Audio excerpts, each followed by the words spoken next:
সালাম আলাইকুম ভিক্টৰ খানে গ'ল এই ভিক্টৰ দাস যদি আজি ভিক্টৰ খান হবলগীয়া হৈছে কিয় কাৰণ এই বিজেপি চৰকাৰে বাধ্য কৰিছে আকৌ এবাৰ ক'লো আই ৰিপিট সালাম আলাইকুম এই ভিক্টৰ দাস যদি আজি ভিক্টৰ খান হবলগীয়া হৈছে কাৰ কাৰণে এই বিজেপি চৰকাৰ যিখন বিজেপি চৰকাৰে কি কয় হিন্দুত্ববাদ এই বিজেপি চৰকাৰ যিখনে কি বুলি কয় বোলে গেৰুৱা ৰং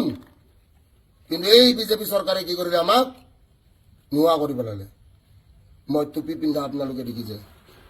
তহঁতৰ হেমন্ত বিশ্ব শৰ্মাই এদিন টুপি পিন্ধিছিলে যেতিয়া স্বাৰ্থ আছিলে মোৰ কোনো স্বাৰ্থ নাই আৰু মই পলিটিক্স কেতিয়াও নকৰোঁ क्योंकि सरकार जिसका भी नहीं होगा ভিক্টৰ দাস ফ্লেক্স দেগা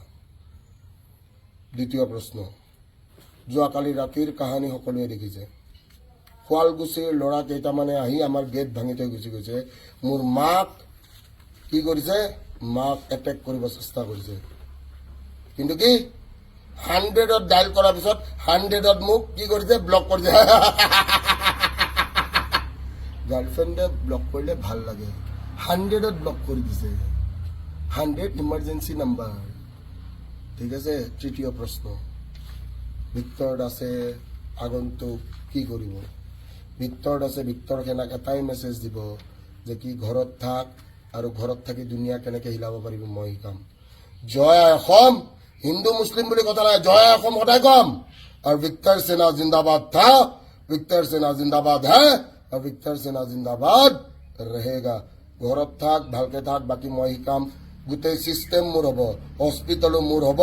শ্মশানো মোৰ হ'ব জেলো মোৰ হ'ব সব হ'ব টেনশন নলবি ভালকে পঢ় মই পঢ়াব পৰা নাই মোৰ ভুল হৈছে মোক পঢ়াব দিয়া নাই ঠিক আছে হাত জোৰ কৰি মোৰ ভিক্টৰ খানাক মই সৰি ক'ব বিচাৰো যিখিনিয়ে মোৰ 250 টকাত কোৰ্স লৈছ মই পঢ়াব পৰা নাই কিয় জাননে পঢ়াব দিয়া নাই মই বৰ আশা কৰি পঢ়াম বুলি আহিছিলো জেলৰ ভিতৰৰ পৰা ঠিক আছে সবৰে কথা শুনো আজিকালি বাকি গোটেই ভিক্টৰ খানাক ভৰিত ধৰি মই প্ৰণাম কৰিছো এই সিংহাসন তহঁতৰ হ'ব ঠিক আছে জয় অসম হিন্দু মুসলিম বুলি কথা নাই জয় অসম আকৌ এবাৰ কওঁ হিন্দু মুসলিম শিখ আছে আই ৰিপিট জয় অসম